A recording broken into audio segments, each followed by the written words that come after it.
नमस्कार, मैं हूं पूजा सिंह और आप देख रहे हैं राजपथ भारत। हाजिर हूं एक नए वीडियो के साथ। बसपा सुप्रीमो मायावती ने इनकमिंग बंद कर दी है और आउटगोइंग चालू है, यानी कि जारी है। ये थंबनेल आपको कुछ अजीब सा लग रहा हो कि मैं किस इनकमिंग या आउटगोइंग की बात कर रही हूँ। दरअसल पिछले दिनों जिस तरीके से बसपा सुप्रीमो मायावती ने ताबड़तोड़ एक्शन लिए अपनी ही पार्टी के नेताओं पर, कई बड़े चेहरे पार्टी से बाहर कर दिए और किसी भी बड़े चेहरे की अभी तक एंट्री नहीं हुई है बसपा में। आधा साल बीतने को है, लेकिन कोई भी इस तरीके की खबर बसपा के लिए जो बहुत बूम हो, बहुत बड़ी हो और बहुत असरदार हो, वो अभी तक नहीं आई है। यहां तक कि जो उनके अपने हाथ की चीज है कि आकाश आनंद की एंट्री उत्तर प्रदेश में अब हो जानी चाहिए, इस पर भी वे अभी खामोश हैं। क्यों खामोश हैं ये तो वही बेहतर जानती होंगी और जिनको जो बेहतर लगता है पार्टी के हित में वो करती हैं। तो ये तो खैर इस चीज की एक भूमिका हो गई, लेकिन असल मुद्दे की बात जो कही है वो है सीनियर जर्नलिस्ट है आज तक के कबूल अहमद। उन्होंने एक पूरा एनालिसिस किया है, वो मैं आप लोगों के साथ उसकी थोड़ी सी चर्चा करना चाहती हूँ कि किस तरीके से वो 2027 के मद्देनजर फिलहाल बसपा को देख रहे हैं। तो ये उनका आकलन है। इसमें मेरी अपनी कोई ना तो राय है, ना ही मेरी अपनी कोई इसमें दखलंदाजी है। मैंने जितना जो कहना था वो मैंने स्टार्टिंग में कह दिया। अब इसमें इन्होंने जो कहा है उसको मैं आप लोगों के सामने रखूंगी और उसके बाद आप लोग उसको तय कीजिएगा कि ये कहाँ तक सही है। कमेंट बॉक्स में, जैसा कि आप हमेशा कमेंट करते हैं, कमेंट करके जरूर बताइएगा कि इसमें कहाँ तक सही मानते हैं, कहाँ तक आप इसको गलत मानते हैं। हालांकि जो आकलन किया है कबूल अहमद ने वो लगभग सही है। मतलब 98% 99% तक आप उसको सही कह सकते हैं, क्योंकि आप ही देखिए, मैं थोड़ी सी बात और कर लूं। 2027 का विधानसभा चुनाव में केवल 6 महीने बचे हैं। अब 6 महीने में आपकी तैयारी किस लेवल की है ये तो अब दिख रहा है। इस समय सभी लोग एड़ी चोटी का जोर लगा रहे हैं, चाहे वो भारतीय जनता पार्टी हो। अभी बंगाल में आज प्रचार थम गया, अब वहां नतीजे आ जाएंगे 4 मई को, इलेक्शन फिनिश। उसके बाद फिर क्या होगा कि सारा ध्यान जो है वो उत्तर प्रदेश की तरफ डाइवर्ट होगा।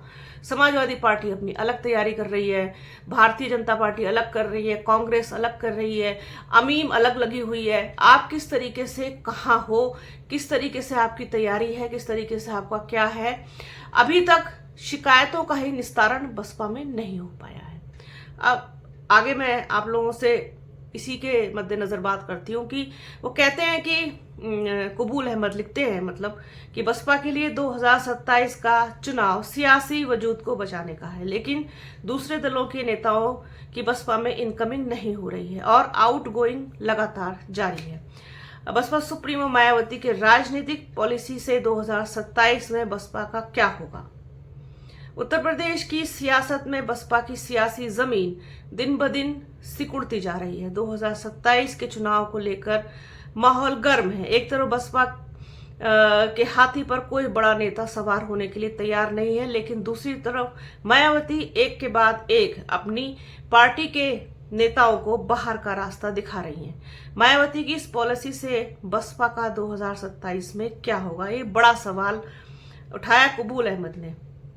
बसपा प्रमुख मायावती ने पिछले हफ्ते कई बड़े नेताओं को पार्टी से बाहर कर दिया।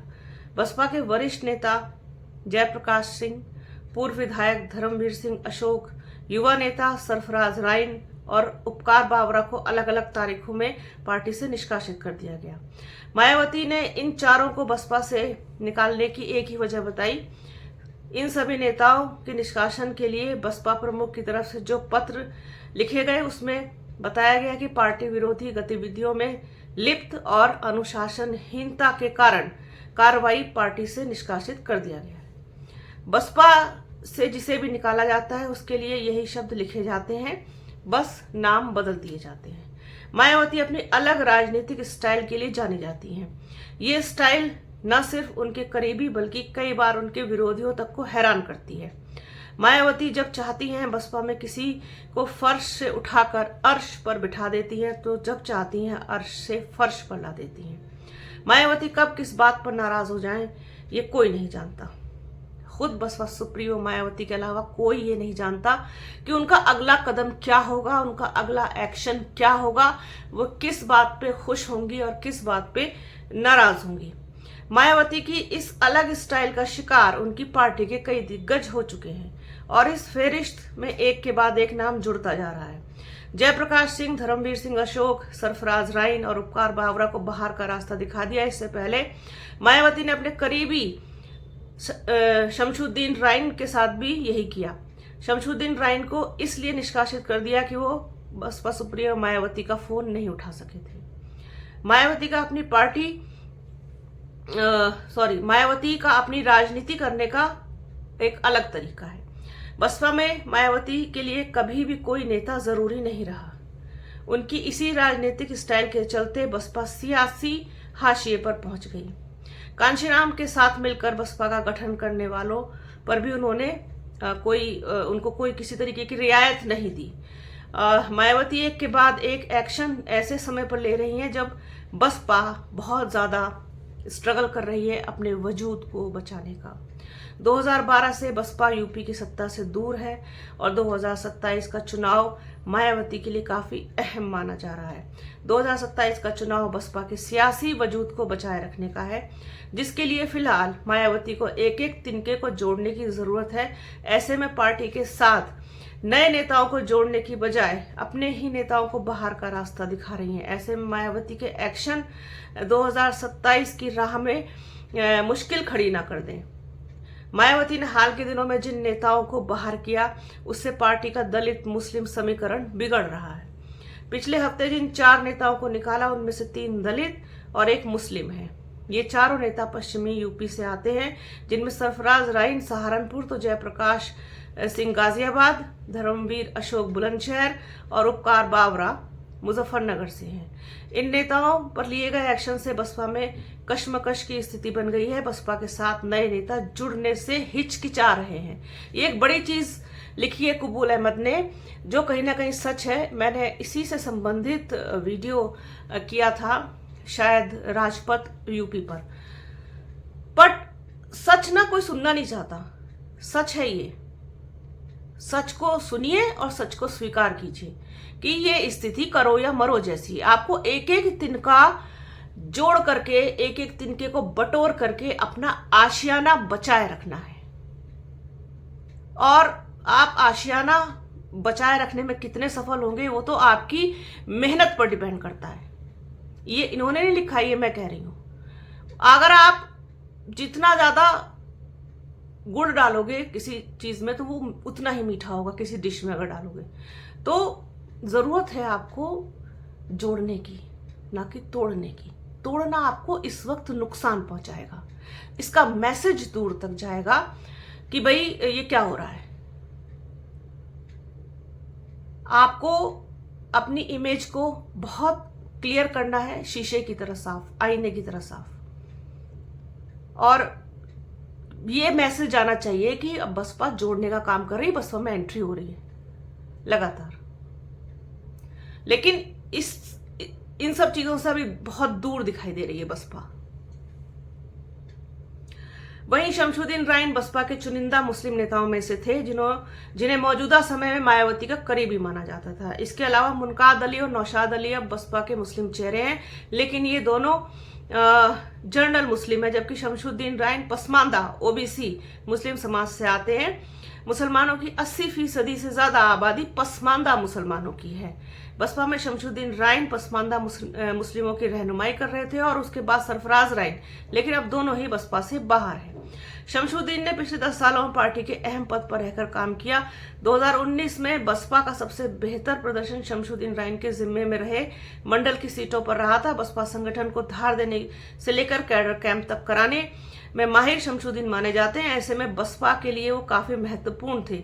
2027 चुनाव के लिहाज से बसपा के लिए शमशुद्दीन राइन काफी अहम थे, खासकर पश्चिमी उत्तर प्रदेश में मुस्लिम वोटों को साधने के लिए। हालांकि शमशुद्दीन राइन बसपा से निष्कासन के बाद किसी दूसरे दल में नहीं गए हैं और बसपा सुप्रीमो मायावती के प्रति अपनी वफादारी बनाए हुए हैं। इसी तरीके से मायावती ने बसपा के जयप्रकाश सिंह को राहुल गांधी के खिलाफ टिप्पणी करने के चलते पहले बाहर किया था, लेकिन जयप्रकाश 7 साल तक बसपा से बाहर रहे और किसी और पार्टी में नहीं गए।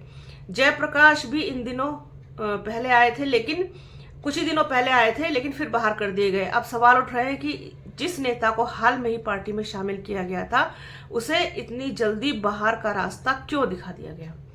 जयप्रकाश के साथ साथ धर्मवीर अशोक को क्यों निकाला गया? बहुत सारे सवाल हैं। 2007 का चुनाव मायावती के सियासी जीवन की सबसे बड़ी सफलता थी। बसपा ने 206 सीटें जीतकर पूर्ण बहुमत की सरकार बनाई थी।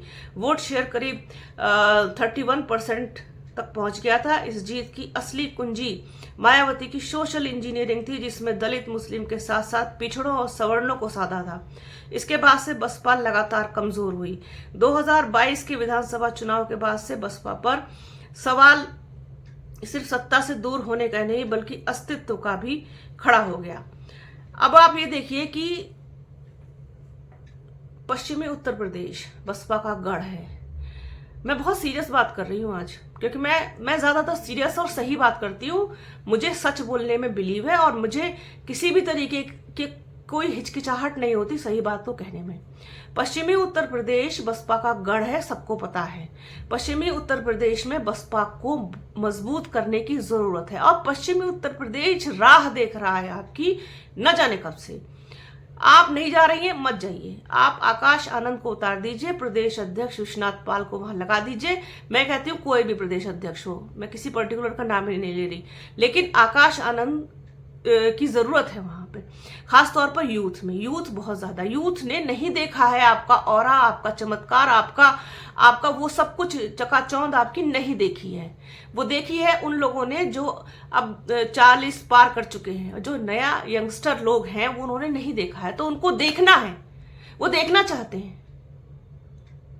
मैं एक अलग से वीडियो करूंगी बंगाल चुनाव को लेकर के। बंगाल में जिस तरीके से लड़ी है ना टीएमसी, मतलब उन्होंने धुआं उड़ा दिया, गर्दा उड़ा दिया। इसी तरीके से आपको लड़ना है। वो आपको जुझारूपन आपका दिखना चाहिए, वो आपका जुनून दिखना चाहिए, आपका जोश दिखना चाहिए, और वो सब कुछ गायब है। तो कुल मिलाकर के ये एनालिसिस कबूल अहमद का कि इनकमिंग बंद, आउटगोइंग चालू, और बड़े सवाल खड़े हो रहे हैं 2027 के लिए बसपा पर। आज के इस वीडियो में फिलहाल इतना ही। वीडियो कैसा लगा प्लीज कमेंट बॉक्स में जरूर बताइएगा और बने रहिए हमारे चैनल के साथ। हमारे चैनल को लाइक कीजिए, शेयर कीजिए, सब्सक्राइब कीजिए, बेल आइकन घंटी जैसी आकृति भी जरूर दबाइएगा। अपना और अपनों का बहुत ख्याल रखिए। जल्द मिलूंगी आपसे एक नए वीडियो में, एक नए मुद्दे के साथ, एक नई चर्चा में। तब तक के लिए जय हिंद।